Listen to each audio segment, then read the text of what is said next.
Bonjour à tous, on se retrouve aujourd'hui pour une nouvelle vidéo achat hebdo après Cannes.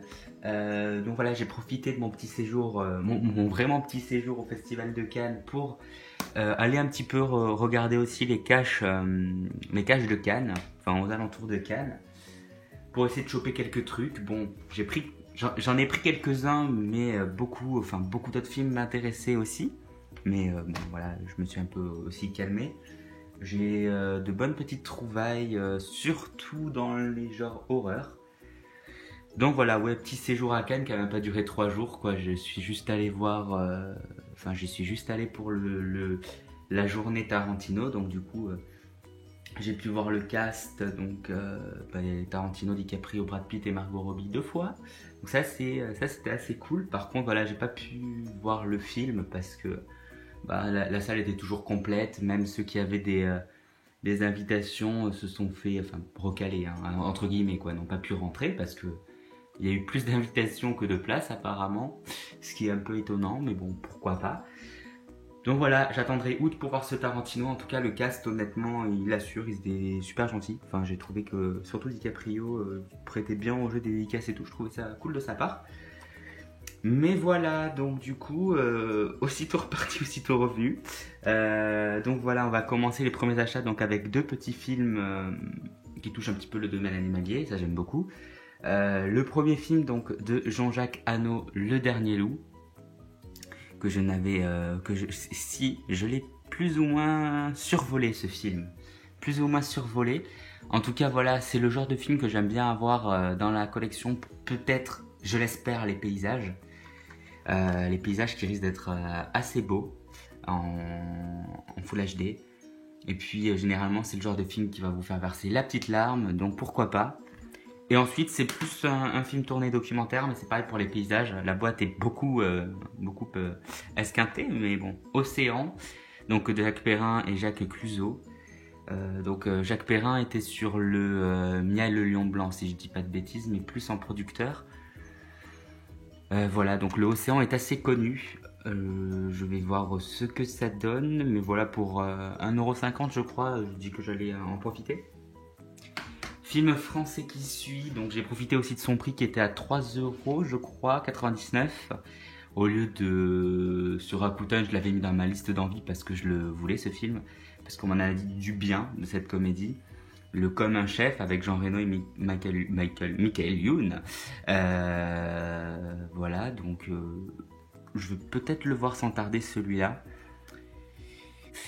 Donc voilà, le Comme un chef.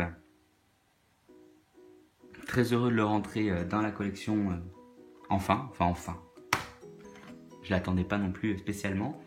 Une bonne occasion, le Madame Doubtfire, qui était à 4,99€, je sais plus, ou 5,99€. Voilà, je trouvais que c'était une bonne affaire. Il y avait aussi le Menteur de Jim Carrey qui était pas trop cher, mais qui me tentait beaucoup. Mais vu ce que j'ai pris après, j'ai dit que j'allais éviter de trop acheter. Il y avait plusieurs trucs qui me tentaient, hein. Il y avait le Menteur de Jim Carrey, le Piranha 3D que je n'ai pas dans la collection horreur, mais coûtait quand même pratiquement 6€. Et je sais qu'on peut l'avoir pour même pas 1 ou 2€. Il y avait aussi deux autres choses avec des prix super intéressants. C'était l'intégrale American Nightmare en Blu-ray. Je sais que les 4K sont sortis, donc je sais pas ce qui vaut le mieux, pardon. À 20€. Et il y avait aussi pour 20€ la trilogie SOS Phantom 4K. Enfin voilà, il y avait quand même des choses assez cool, mais j'ai raté des occasions, mais vous allez voir pourquoi aussi. Donc le Madame Doubtfire. Inutile de le présenter davantage. Celui qui m'a fait commencer à acheter dans ce cache-là, c'est le Chicken Little. Pourquoi ? Parce que c'est un Disney que j'aime beaucoup et qui est assez coté. Qui est suffisamment coté pour pouvoir foncer dessus pour l'avoir à 3€, quoi. Hein. Voilà, j'ai vu le prix à 3€, j'ai dit mais let's go. Donc du coup j'ai commencé à regarder un peu vraiment tous les films, à essayer de faire un petit peu un total de comment ça allait me revenir. Vous allez voir un petit peu ce qui suit. Mais le Chicken Little, je pense qu'il court entre 8 et... Je grossis un peu les prix, entre 8 et 15€ sur internet. Donc bon, là j'ai pas hésité pour la collection Disney, quoi. Ensuite, le Mars Need Moms, je ne sais plus du tout comment il s'appelle en français. Bon, la pochette est en anglais, mais c'est pareil, c'est un petit Disney qui était pas trop connu, mais j'en ai entendu beaucoup de bien, pardon.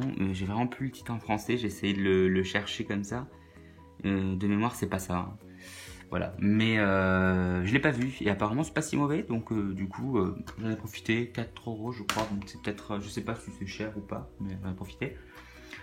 Je l'avais bien aimé celui-ci, le Titeuf le film à 2 €, voilà, que dire de plus, je l'ai rentré. J'en ai profité aussi de ce prix, je sais pas trop ce qu'il vaut sur internet, je le cherchais pas spécialement, mais là l'occasion de se présenter, je l'ai pris. Ensuite on va passer au film un peu plus... Ouais, il y a 2 petits films entre guillemets d'action et puis après on passera au film d'horreur. Donc le premier c'est le Héros avec Jet Li. Voilà, je cherchais pardon pas mal de films de ce genre-là. Je crois que j'ai juste La Cité Interdite. Et après il y avait aussi, je crois que ça s'appelle Le Royaume Interdit. Je crois le film avec Jackie Chan. Je crois que c'est ça, il y était à 4-5 €, je sais pas si le prix était convenable, mais j'ai un peu hésité. Je l'ai pas pris, j'ai préféré privilégier ce héros. Je pense que visuellement il est cool, je l'ai jamais vu, donc on verra ça à l'occasion. Je dis ça pour tous les films, mais en fait je suis en train d'avoir une collection avec énormément de films. Va falloir que même que je rachète des étagères et j'accumule les achats plus que j'en envoie, quoi. Mais bon, au moins j'aurai toujours de quoi m'occuper, vous allez me dire si jamais je m'ennuie. Il va falloir trouver des solutions. Le Machete, voilà, avec ce petit Danny Trejo, je pense que ça se dit puisque c'est en espagnol.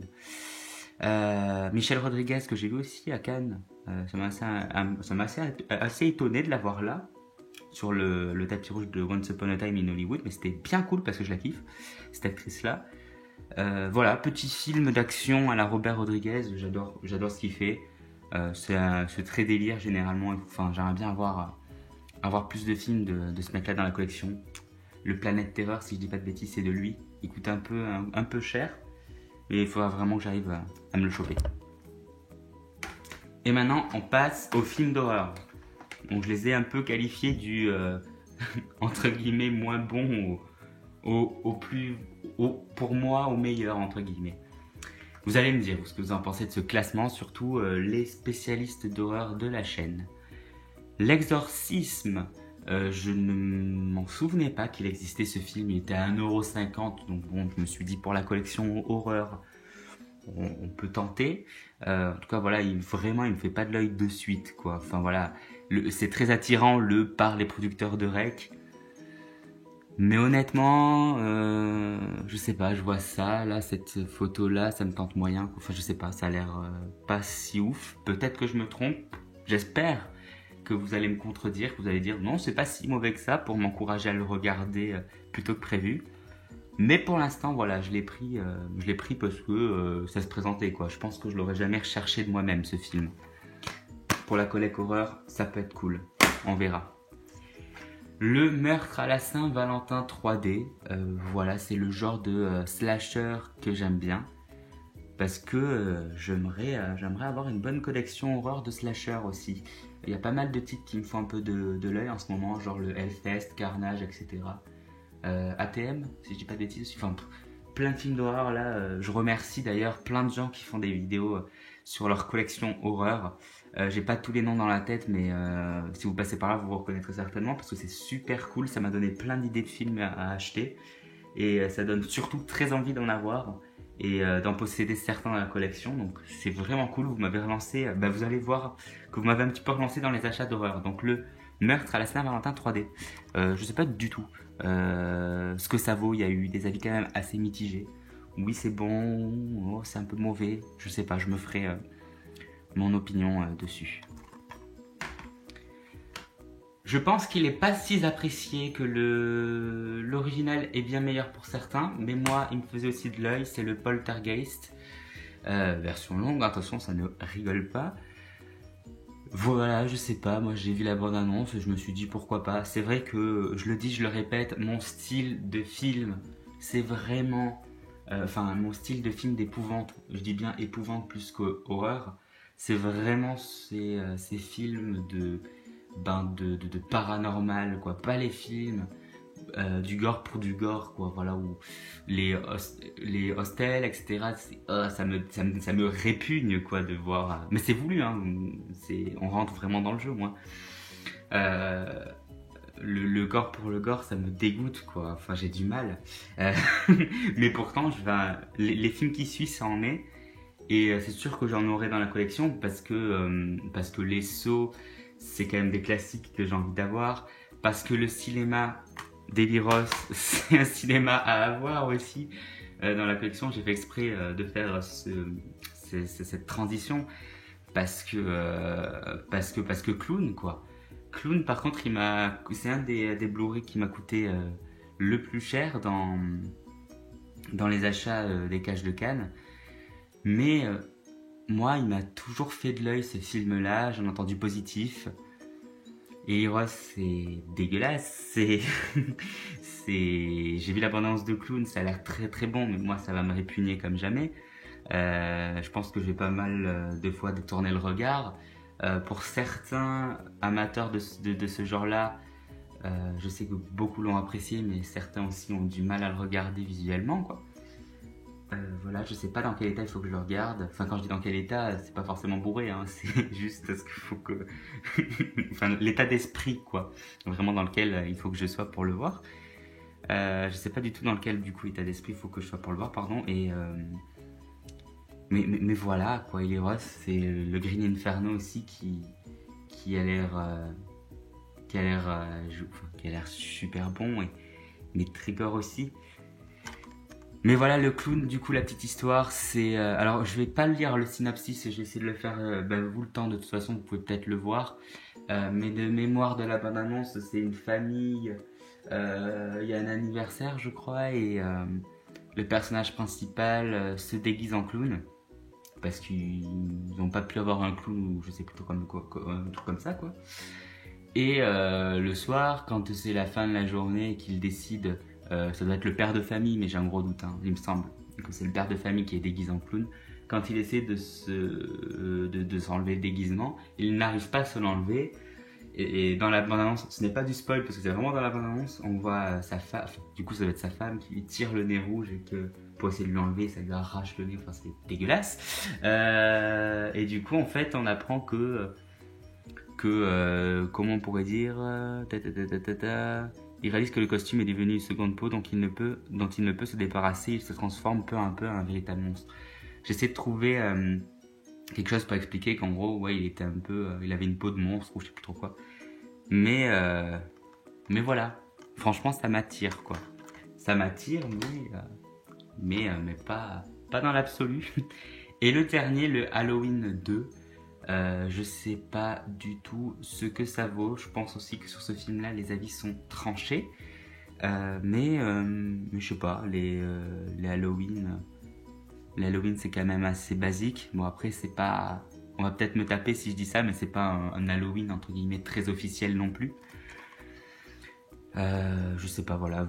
Je pense que beaucoup de personnes qui regardent mes vidéos, enfin dans les spécialistes peut-être plus horreur, l'ont vu. Donc vous allez me dire peut-être ce que vous en avez pensé. Mais voilà. En tout cas, j'ai décidé de le prendre. Donc voilà, pour l'instant, je dis beaucoup voilà. Donc c'est la fin des achats des Blu-ray de Cannes, si on peut dire ça comme ça. Je me suis limité quand même parce que tout simplement, sinon le compte en banque il aurait fait un petit peu boum. Parce qu'il y avait vraiment des bonnes choses. Même en 4K, etc., il y avait des bonnes choses. Mais voilà, j'ai privilégié ces achats-là en tout cas. Du coup, je vous souhaite à tous une très bonne journée. N'hésitez pas à lâcher le petit pouce bleu, à vous abonner si ce n'est pas déjà fait. Et le petit commentaire qui fait toujours plaisir, où on va pouvoir justement échanger sur les films en question. Donc je vous dis à la prochaine. Ciao tout le monde.